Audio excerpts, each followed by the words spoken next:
vamos a hacer hoy día lo que es en la historia del Perú, la República del Perú. La República del Perú, terminada la Guerra de la Independencia, se caracteriza porque todos nuestros presidentes durante casi 50 años fueron militares.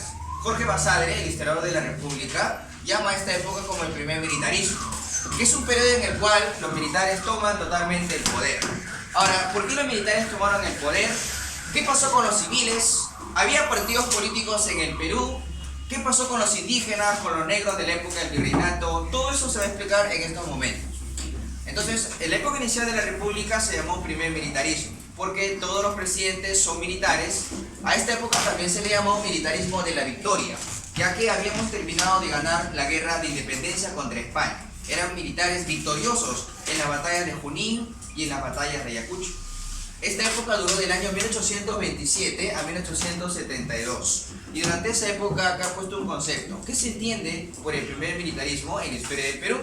Es el periodo inicial de la República en el cual el control del Estado estuvo en manos de caudillos militares. Acá utilizan un término especial, caudillos. El término caudillo hace referencia a aquellos que para la población eran considerados los líderes, los únicos dirigentes capaces de controlar el Estado. Y en esta época los militares eran aquellos considerados líderes que puedan gobernar en esta época, ya que eran los únicos capaces para ese momento. Por eso se habló de caudillos, personas con el poder. Y estos caudillos acá se caracterizan por ser militares. Los civiles no. Los civiles no son considerados capaces aún de tomar el Estado. Tienen problemas los civiles. Y eso lo vamos a explicar acá también. Ahora, punto 2, contexto.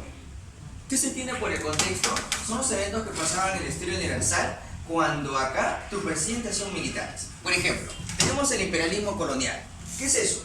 En la época en la cual los países de Europa, Inglaterra, Alemania, Francia, Italia, eran grandes imperios porque tenían colonias en muchos continentes de la Tierra. De todos esos imperios, el mayor imperio fue Inglaterra. Durante todo el siglo XIX, en 1800, Inglaterra se caracterizó por ser la mayor potencia imperialista. Fue justo durante el gobierno de una mujer, la reina Victoria de Inglaterra. A toda esa época se llamó en la historia universal la era victoriana. Es una época en la cual Inglaterra aprovechó al máximo sus colonias, extraía materias primas y utilizaba a sus colonias como mercados y manos de obra. Y curiosamente, durante esta época del Perú, cuando nuestros militares no gobiernen, Inglaterra va a buscar controlar más al Perú, controlar la economía de América Latina y del Perú. Ahora, otra evento importante en esta época, durante estos años, son las revoluciones liberales. Si te preguntan en tu examen, ¿qué son las revoluciones liberales? Fueron los momentos de lucha que en Europa desarrollaron las burguesías para tomar el poder político. Recuerda que durante esta época todavía existían algunos reyes, monarcas en Europa que se aferraban al control, pero las burguesías empezaron a luchar por fundar repúblicas y tomar el poder en las naciones europeas. Eso fue la época de las revoluciones de las burguesías o revoluciones liberales.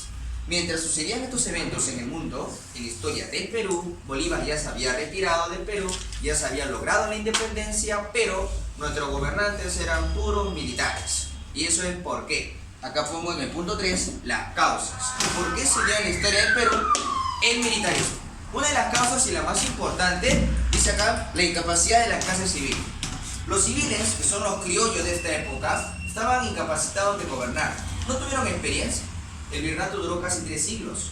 Y durante esa época, españoles controlaron el Estado. Los civiles acá, o los criollos civiles, no están organizados porque ni siquiera tenían un partido político. Va a faltar mucho tiempo para que puedan organizarse. Como están desorganizados, incapaces, divididos, los militares van a tomar el poder. Y eso siempre es algo que preguntan en exámenes de admisión. ¿Cuál es el motivo por el cual se dio el militarismo? Porque la clase civil, la aristocracia criolla, era incapaz, dividida, fragmentada, debilitada. Otra causa también es la siguiente. No existe una burguesía sólida. Como yo te comentaba, en esos momentos en el mundo, las burguesías estaban haciendo revoluciones y estaban tomando el poder en los países. Las burguesías querían tomar el poder en Europa para impulsar revoluciones industriales y acrecentar su riqueza. Pero en el Perú eso no pasaba, porque en el Perú no teníamos una burguesía sólida y consciente. En el Perú teníamos una aristocracia de criollos que tenían tierra de carácter feudal, con otra mentalidad. No hay una burguesía sólida en el Perú. Por eso no hay una revolución liberal en el Perú. Y también otra opción es que en el Perú gobierne el pueblo. En el mundo, por ejemplo, los obreros de las fábricas estaban luchando porque querían tomar el control del Estado. Pero en el Perú eso no pasaba, porque el obrero en el Perú o el proletario en el Perú no era consciente de su papel de clase. Recién están apareciendo industrias, fábricas en América y en Perú. Hay poca clase obrera y no están organizados para tomar el Estado tampoco. Entonces, los burgueses no pueden hacerlo en Perú. Los obreros proletarios tampoco. Los indígenas están sumidos en la ignorancia. Los negros igual, alejados del control. Los únicos que van a ser considerados los líderes capaces de gobernar, ¿quiénes van a ser? Los militares. Y por eso se dio el militarismo, porque no había otra opción en ese momento. ¿Ya? Ahora, pretexto. Claro, los militares tienen su excusa para decir por qué ellos están gobernando. ¿Cuál es su excusa? Decir que ellos ganaron la guerra de la independencia. Tú te encontrabas con un militar en los días de esa época y le preguntabas, señor José de la Marra, señor Agustín Gamarra o Salaverry, ¿por qué usted me gobierna? ¿Qué te responden ellos? Porque gracias a mí canta el himno nacional. Porque yo luché por ti en la batalla de Ayacucho. Yo luché por ti en la batalla de Junín. Mientras tú estuviste sentado en tu casa feliz comiendo, yo entregaba mi vida por la patria. Ganamos. ¿Algo me vas a reclamar? Por eso te gobierno. Era su argumento, su excusa. Es decir, que ellos lucharon y gracias a ellos se forjó la independencia. Ahora, el militarismo es un periodo muy largo, muy extenso, que lo estudia Jorge Basadre, y para poder comprenderlo mejor, los historiadores lo dividieron en dos etapas, en dos periodos. El primer periodo se llamó la época del caos, o también llamado primer caudillismo, porque acá aparece un primer grupo de militares líderes. La segunda época se llama la era del guano, o la prosperidad falaz, en la cual acá aparece otro grupo de líderes o caudillos. ¿Cuál es la diferencia entre las dos etapas? En la primera etapa, el Perú tiene crisis económica, recién acabó la guerra de independencia. En esta etapa, el único ingreso del Estado peruano era el tributo indígena. Habían algunos ingresos extras, como por ejemplo el Perú aún exportaba plata, el Perú sacaba ingresos por los impuestos como alcabalas o aduanas, el almojarifazgo llamado en el virreinato, pero en resumen había poco dinero. Lo único que daba ingreso al Estado era el tributo de los indígenas. Y acá hay bastante caos, inestabilidad política, golpe de Estado. En cambio en la era del guano es distinta la situación. En la era del guano hay bonanza económica, hay mucho poder económico para el Estado. En esta época hay menos inestabilidad. Hay una aparente estabilidad política en este. Pero en común que tienen los dos periodos. En todos los periodos ¿quiénes gobiernan? Militares. Todos son militares. ¿Okay? Ahora, vamos a hablar acerca de las características del primer militarismo. Son cosas que preguntan en exámenes de admisión. En San Marcos, por ejemplo, pregunta características. Yo siempre te he comentado eso. Gobiernos, batallas, tratados y obras, no mucho preguntan. Más preguntan las características. ¿Ya? Y acá, por ejemplo, ¿cuáles son las características de este Perú que ves en el mapa durante el primer militarismo? Una característica es la dependencia de Inglaterra. El Perú depende del capital inglés. Recuerda que hemos quedado endeudados. Durante la guerra de la independencia tuvimos préstamos de Inglaterra. Teníamos ciertas deudas con los ingleses. Por eso acá pasamos de depender de capital español de España a depender ahora de Inglaterra. O sea, libres totalmente no lo somos. Continúa una dependencia, pero ahora económica. ¿Qué más? Acá el principal ingreso de esta época, yo te he mencionado, era el tributo de los indígenas. Profesor, el tributo es algo que era del indígena. ¿Por qué sigue hasta hoy en día, en esta época? Son cosas que se van a mantener. El tributo es parte de la estructura fiscal del Perú. Por eso hay unas preguntas en el examen de admisión acerca de qué cosa es lo que se mantenía del virreinato en esta época. Por ejemplo, la estructura fiscal. Algunos impuestos se van a mantener. ¿El tributo indígena es justo que se siga cobrando, sí o no? A ver, ¿cuál es el argumento del virreinato para cobrar el tributo al indígena? El argumento era que estábamos controlados por el rey de España. Y si el rey de España te controlaba, tú indígena eras un súbdito del rey de España. Estabas en la obligación de colaborar con tu rey, pagar tu tributo. Pero eso era porque el rey estaba controlado. Acá en la república, el rey de España ya no está en el poder, no controla. Somos república. Acá tenemos gobiernos, pero el indígena ya no tiene por qué pagar ese tributo. Pero el Estado asumió y decide continuar cobrando. Por eso esto va a ser algo injusto también acá. ¿Y qué va a generar en esta época? que los indígenas se van a rebelar, no van a querer estar pagando en un momento en el cual ya no corresponde cobrar ese tributo. Otra característica de esta época, deudas externas. ¿A quién le debíamos, por ejemplo? La guerra, o sea, liberar al Perú costó, no fue gratis. Hubieron países que nos prestaron dinero. Por ejemplo, Chile nos prestó. ¿En qué momento? Cuando San Martín vino a Perú, pasó por Chile. Chile financió a las tropas de San Martín. Bolívar también cuando viene se presta de la Gran Colombia. San Martín cuando gobernaba en Lima en el protectorado se hizo un préstamo de Inglaterra, el primer préstamo, ¿te acuerdas? Entonces ya teníamos deudas externas. Por eso la independencia nos va a costar mucho, económicamente y también con vidas. Y eso es deuda externa, pero también teníamos deuda interna. ¿Qué significa la deuda interna? Que el Estado del gobierno también se prestó de los habitantes de Lima, de los criollos aristócratas de Lima. Ellos dieron algunas donaciones a San Martín y a Bolívar para financiar algunos gastos de guerra. Por ejemplo, dar rendimiento a un soldado, conseguir un caballo, conseguir armas y seguir peleando contra los españoles. Entonces también fue un gasto. El gobierno se prestó indirectamente de los limeños y de algunos de provincias también. Eso generó una deuda del gobierno con los peruanos. Eso es la deuda interna. Y eso es algo que preguntaron en el examen de admisión. La pregunta era, ¿en qué momento se genera la deuda interna en el Perú? ¿Durante qué evento? ¿Durante la corriente de libertad o durante la guerra de la independencia? ¿Ya? Otra característica de esta época es la crisis económica fuerte. Como yo te mencionaba, en esta época inicial tenemos una crisis económica. ¿Por qué? Acabó la independencia, pero durante la guerra de independencia los caminos que se usaban para el comercio en el Perú quedaron destruidos. Las minas quedaron estancadas. Los obrajes o talleres de ropa, las haciendas, todo quedó destruido producto de las guerras. Entonces, el aparato productivo del Perú estaba arruinado. Por eso hablamos de crisis económica. Y también en esta época del primer militarismo tenemos dos posturas. Los criollos aristócratas que están incapacitados y que son gobernados por militares tenían algunos planteamientos económicos. Por ejemplo, teníamos dos posturas. Hay una postura que se llama el librecambismo, hay otra postura que se llama el proteccionismo. ¿Qué planteaba el librecambismo? Habían criollos peruanos que decían lo siguiente: para que el Perú avance en esta época, para que el Perú progrese, es necesario abrir nuestro mercado al mundo. Es necesario abrir las puertas del Perú al ingreso de los productos extranjeros, a tener lazos con las potencias del mundo. Por ejemplo, hacer comercio ¿con quién? Con Inglaterra. Tener libre comercio con Inglaterra. Esa postura de hacer libre comercio con el mundo y con Inglaterra lo planteaban aquellos llamados librecambistas en el Perú.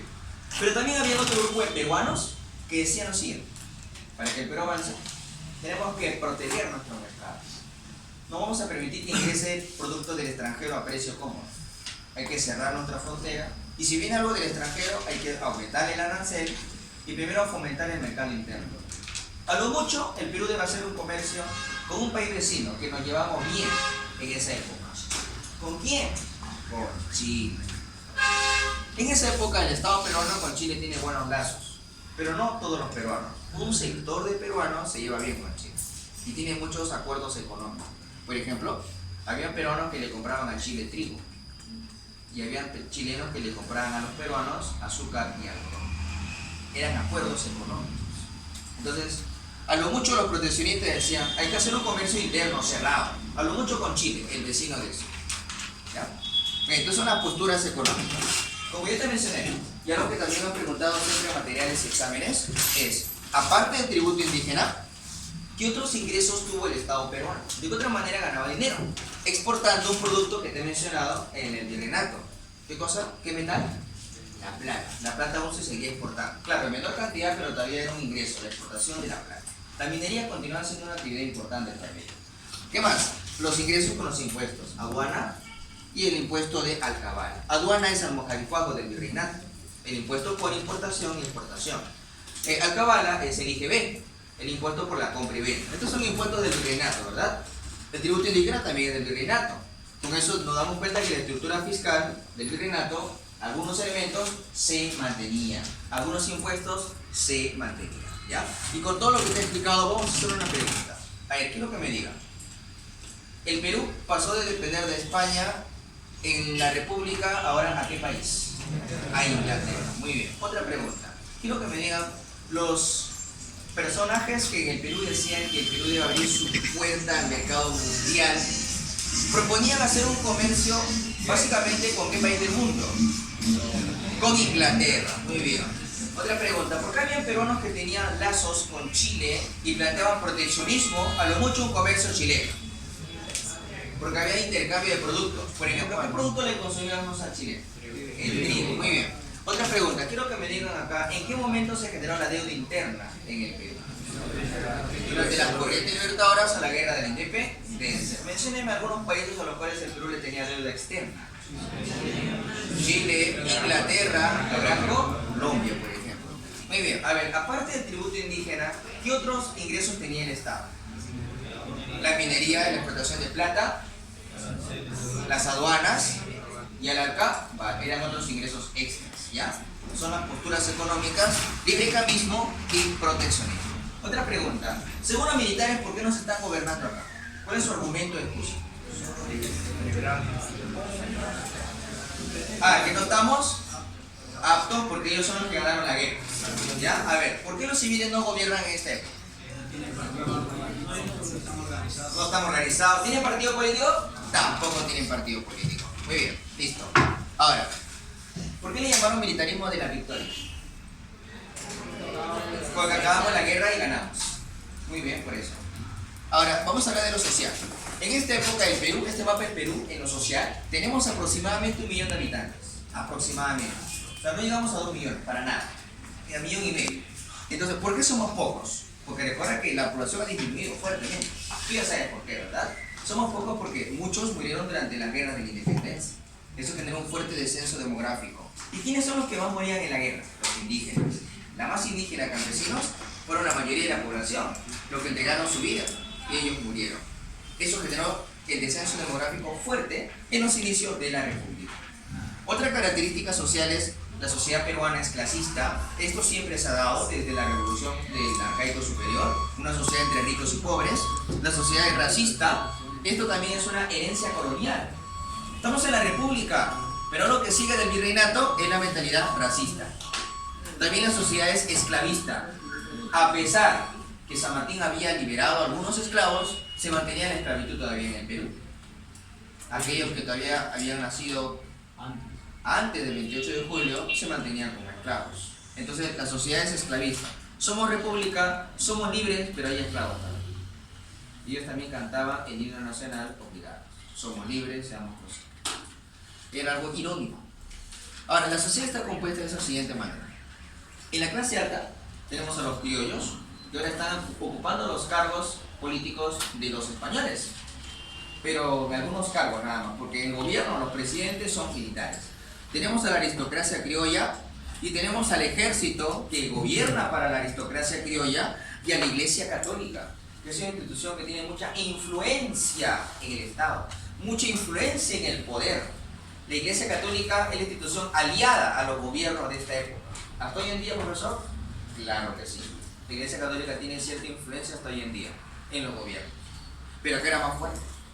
Recuerda que tanto el ejército como la Iglesia fueron las dos instituciones organizadas de la República.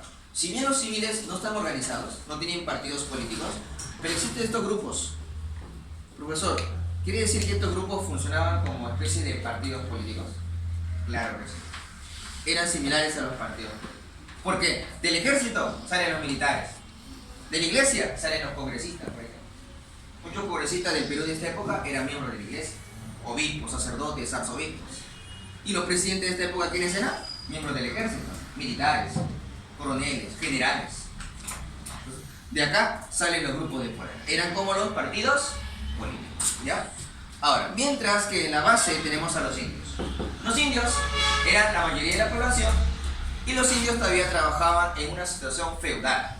Si antes en el virreinato el indígena trabajaba en la hacienda de un español, ahora ya no es así. Ahora trabaja en la hacienda de un rico criollo aristócrata. Simplemente para el indígena la independencia fue el cambiar de amo. Si antes le metía látigo a un español, ahora lo hace un criollo aristócrata. Para el indígena la independencia no significó un cambio de verdad. A pesar que ellos lucharon, entregaron su vida en batallas, pero no se beneficiaron. ¿Quiénes son los únicos que se están beneficiando con la independencia? La aristocracia y los miembros del ejército y la iglesia. Muy bien, entonces los indios siguen en yanaconaje. ¿Qué es el yanaconaje? La explotación feudal. Trabajan como siervos de un hacendado criollo. También siguen el pombonaje. ¿Qué es el pombonaje? Trabajaban como empleados domésticos en la casa de un criollo aristócrata. Era normal que acá un criollo de Lima viaje a la Sierra 1 a Huancavelica, captura a algunos niñitos indígenas, algunos con el permiso de sus padres, y otros así al azar, agarrar indios de la sierra y traerlos a Lima. Y que esos niñitos indígenas, acá en Lima, en las casas de los criollos, trabajen como empleados domésticos. Se aplica a ellos el pombonaje, o los pómbonos. Eran indígenas trabajando de manera doméstica. Profesor, ¿nos han raptado algunos niños? Claro que sí. Profesor, ¿eso es trata de personas? Claro que sí. Pero en esta época, ¿quién defiende eso? ¿Ya? Muy bien, negros. Los negros todavía se mantenían en la esclavitud. ¿Por qué San Martín no liberó a todos los negros? ¿Por qué no?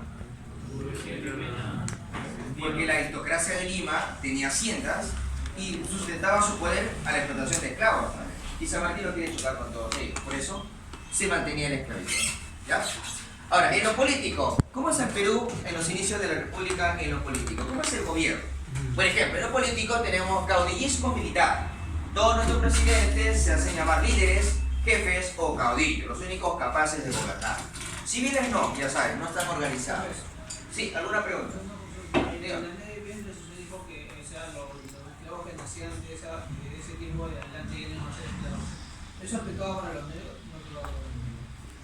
La ley de vientres es para los hijos de esclavos que nacen a partir del 28 de julio para adelante. Pero cualquier esclavo. Todos los esclavos, sus hijos que nacen a partir del 28 de julio van a ser liberados. Los demás no. Pero también se aplicó otra medida. San Martín propuso que aquellos esclavos, que ya habían nacido, claro, aquellos esclavos que luchen durante la guerra de independencia por un par de años pueden ser liberados. Eso no fue ley de vientres, eso fue en la libertad de esclavos por guerras.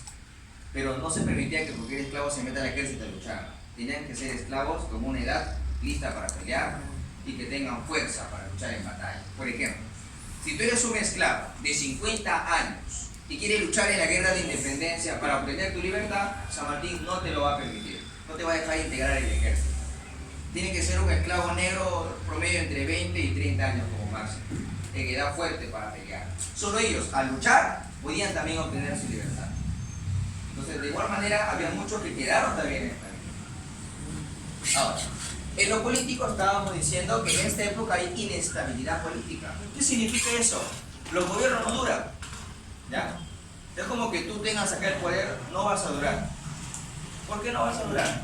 Porque allá todos querían aferrarse al gobierno. Todos querían el poder. Por ejemplo, hoy en día, según nuestra constitución, los gobiernos duran ¿cuántos años? 5 años. Ya, en esta época, según las constituciones, al principio duraban 4 años. Pero había presidentes que no llegaban ni al año a gobernar. Porque había caos, golpe de Estado. ¿Por qué había golpe de Estado? Porque los ricos de Perú no están unidos. Entre ellos se pelean. Por eso hay golpe de Estado. Porque la clase civil de Perú está fragmentada, dividida. Por eso hay golpe de Estado. Si la clase civil del Perú se hubiera organizado bien, hubiera sido un solo puño, no se hubieran dado golpes de Estado. Pero eso generó los golpes de Estado y la inestabilidad. Que los mantengamos divididos y así cuando alguien venga a hacernos guerra, no vas a ganar la guerra. Vas a perder, porque no estás cohesionado. Otra característica acá, voto de los varones. Solo los varones votan. Estamos en república, es correcto eso. Y en la república hay ciudadanos. Son aquellas personas que pueden acceder al voto, elegir una autoridad. Pero acá, los únicos que podían votar eran los varones. Varones que sabían leer y escribir. Y esa cantidad, en el Perú, era a lo mucho el 10% de la población peruana. Muy pocos, pero habían pocos ciudadanos en el Perú. Habían pocos hombres peruanos que podían votar. No todos podían votar. Entonces, eso era una república, entre comillas, sin ciudadanos. Porque la mayoría no elegía a sus autoridades. La mayoría de peruanos no podían votar. Solo era un grupo privilegiado. Varón y saber leer y escribir. Claro, y tener ingresos extras. ¿Y quiénes solo tenían esas facultades? ¿Quiénes podían cumplir esos requisitos? Lógicamente, la aristocracia criolla. Los demás no podían. El indígena no recibe educación, no sabe leer y escribir. El negro no tiene ingresos extras. Y las mujeres, así sean mujeres de clase alta, tampoco podían votar. las mujeres no tienen participación, no se les da la importancia aún. Van a tener que esperar todavía un poco más. Ahora, el ideológico. Acá, como yo te mencionaba, ¿no? Los criollos del Perú ricos están divididos porque piensan de distintas formas. Por ejemplo, acá se da un debate doctrinario. ¿Qué es un debate doctrinario? Es un choque de ideas. Hay un grupo de peruanos criollos que son llamados liberales.